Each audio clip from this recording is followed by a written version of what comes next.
pelantikan Gibran Rakabuming Raka sebagai wakil presiden itu adalah resultante dalam dua tanda kutip akhir dari kemelut politik segitiga itu.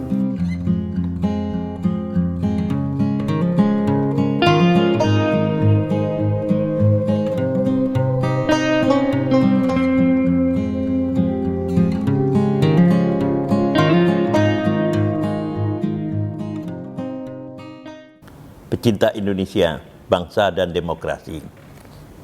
Gibran Rakabuming Raka akhirnya dilantik menjadi wakil presiden Republik Indonesia pada hari Ahad 20 Oktober 2024. Dan ini merupakan akhir, walaupun tetap bersifat sementara, perjalanan dan polemik panjang di dalam proses politik dan dinamika politik yang ditimbulkannya antara Joko Widodo, Partai Demokrasi Indonesia Perjuangan, terutama di dalam konteks ini adalah Megawati Soekarnoputri, dan kaum intelektual yang sadar tentang nasib demokrasi di Indonesia. Ini sengaja kami angkat untuk kembali melihat bahwa pelantikan Gibran Rakabuming Raka sebagai wakil presiden itu adalah resultante dalam dua tanda kutip akhir dari kemelut politik segitiga itu. Kenapa saya katakan seperti itu? Karena jangankan kalangan-kalangan yang berada di luar PDIP sendiri pun, dan terutama Megawati Soekarnoputri sebagai pemimpin puncak partai besar tersebut, itu masih menganggap bahwa Jokowi adalah the inner part of her political party, bagian yang terdalam dari partai politiknya. Yang saya maksudkan di sini itu adalah Ibu Megawati atau Mbak Megawati atau Bunda Megawati, yang seperti sering saya katakan merupakan perempuan terkuat di dunia.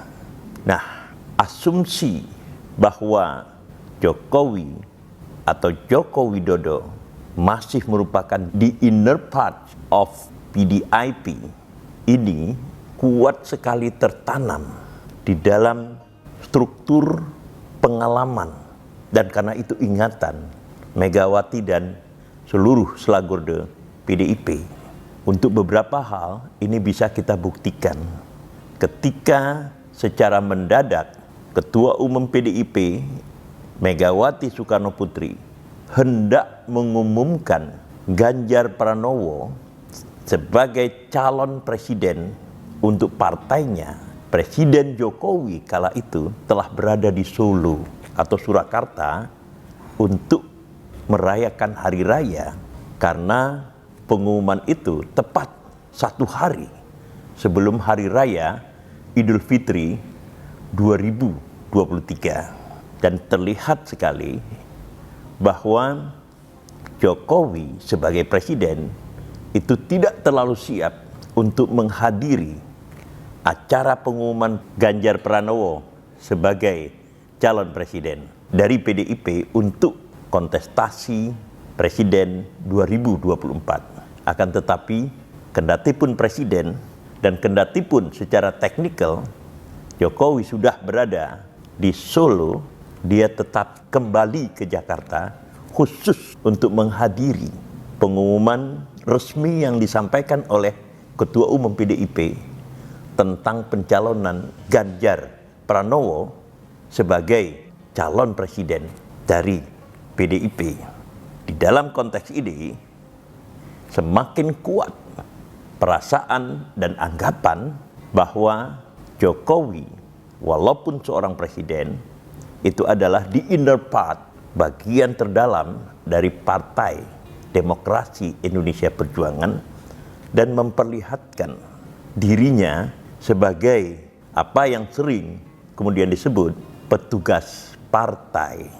Karena itu tidak ada selintas pun pikiran bahwa Jokowi itu akan melangkah keluar.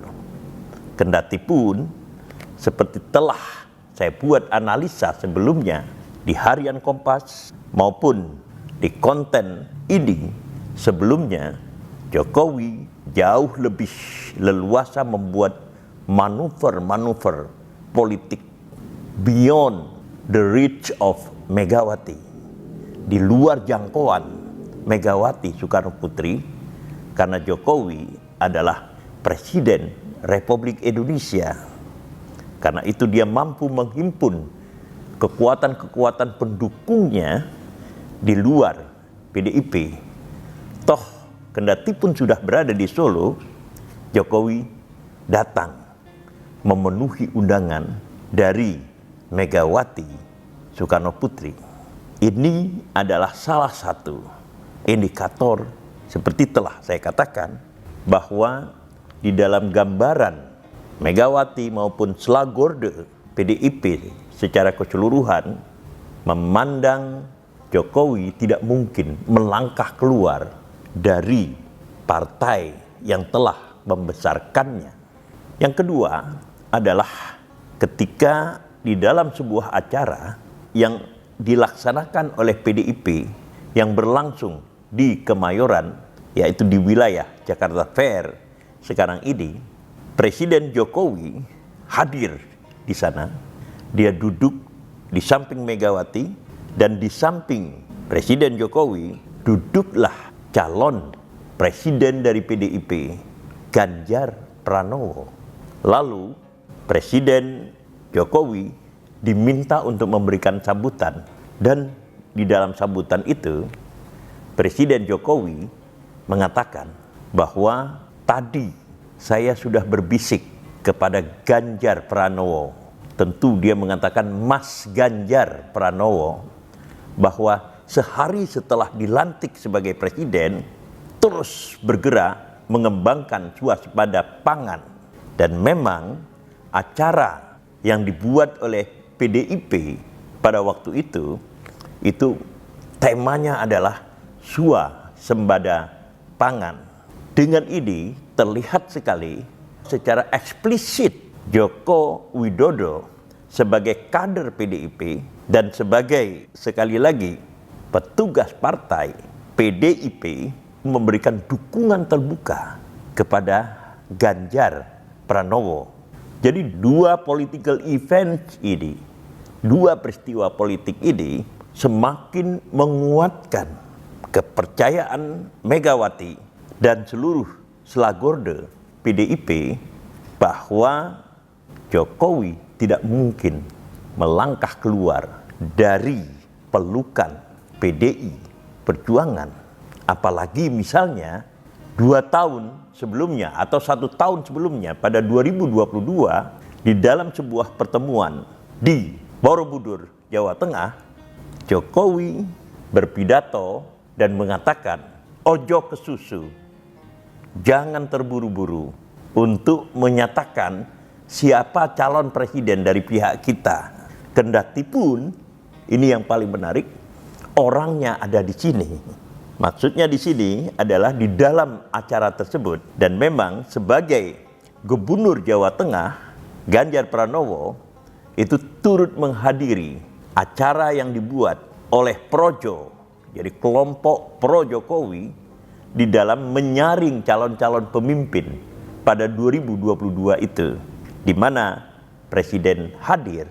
Jadi kalau kemudian kita tambahkan dengan kasus yang terakhir, maka kita bisa menarik benang merah yang memberikan kesimpulan bahwa Jokowi masih merupakan the inner part of Megawati's political party. Tapi kemudian timbul sebuah dilema. Tentu narasi-narasi tertentu itu bisa diciptakan. Misalnya diciptakan narasi ada rasa sakit hati dari Jokowi karena kerap misalnya dipermalukan di depan publik oleh Mbak Megawati. Juga misalnya ada kasus di mana sebuah video yang diambil oleh Puan Maharani yang memperlihatkan bagaimana Jokowi duduk berhadapan dengan Megawati di kursi yang biasa, sementara kemudian Megawati terposisikan sebagai seorang pemimpin yang sedang memanggil kadernya, yaitu Jokowi. Video yang dibuat oleh Puan Maharani ini beredar secara meluas di dalam masyarakat Indonesia dan juga di dalam kalangan kekuatan-kekuatan politik Indonesia. Maka dalam konteks ini timbullah narasi-narasi tertentu bahwa Jokowi tidak ingin dianggap sebagai anak bawang di dalam dunia politik ini dan tidak ingin dianggap hanya sebagai subordinasi dari Mbak Megawati Soekarnoputri. Nah, tapi menurut saya itu bukanlah merupakan pertimbangan-pertimbangan yang esensial tentang mengapa Jokowi pada akhirnya melesat keluar dari pelukan PDI Perjuangan. Persoalannya adalah bahwa pada akhirnya Jokowi harus memilih apakah PDIP atau putranya sendiri, yaitu Gibran Rakabuming Raka. Tentu di dalam beberapa hal ini menimbulkan dilema etis. Bagaimana tidak pilihan itu dianggap sebagai dilema etis? Karena Jokowi itu tidak mungkin muncul ke permukaan politik Indonesia secara sangat kereng, secara sangat demonstratif, tanpa ada dukungan Megawati Soekarnoputri, dan tentu saja tanpa dukungan PDI Perjuangan. Tetapi pada saat yang sama mungkin terfikir, andai kata saya tidak memilih putra saya sendiri, yaitu Gibran Rakabuming Raka, maka kesempatan itu tidak mungkin muncul lagi. Kenapa tidak mungkin muncul lagi? Karena usaha-usaha untuk menciptakan atau merubah undang-undang yang memberikan kesempatan seseorang yang sudah menjadi presiden selama 2 periode itu bisa diperpanjang menjadi 3 periode, itu telah terputus karena dianggap melanggar undang-undang dan dianggap mencederai reformasi dan di atas segalanya demokrasi. Lalu kemudian kita juga melihat bagaimana justru tokoh utama yang berusaha merem usaha apa yang disebut dengan 3 periode itu adalah Megawati Soekarnoputri sendiri. Sementara partai-partai lain tidak menyampaikan suaranya yang tegas, apakah mendukung atau tidak mendukung. Nah, di dalam situasi yang semacam ini, maka pupuslah harapan Jokowi untuk terpilih untuk ketiga kalinya. Di dalam ketetapan yang bersifat konstitusional inilah gagasan memunculkan anaknya sebagai calon wakil presiden menjadi alasan yang lebih kuat untuk memperlihatkan adanya kontinuitas kekuasaan, bisa juga elemen-elemen keluarga di dalam jajaran elit kekuasaan nasional. Seperti yang kemudian kita lihat pada akhirnya Jokowi di dalam dilema etis ini itu lebih memilih pada Gibran Rakabuming Raka dan tentu saja dengan itu meninggalkan PDIP, partai yang telah membesarkannya. Ini adalah sebuah refleksi yang kami sampaikan setelah melihat pelantikan Presiden Prabowo dan Wakil Presiden Gibran Rakabuming Raka yang berlangsung pada Ahad 20 Oktober 2024. Di dalam pengertian lain, walaupun ada usaha-usaha dari berbagai pihak untuk mencegah pelantikan ini, tetapi akhirnya pelantikan itu berlangsung.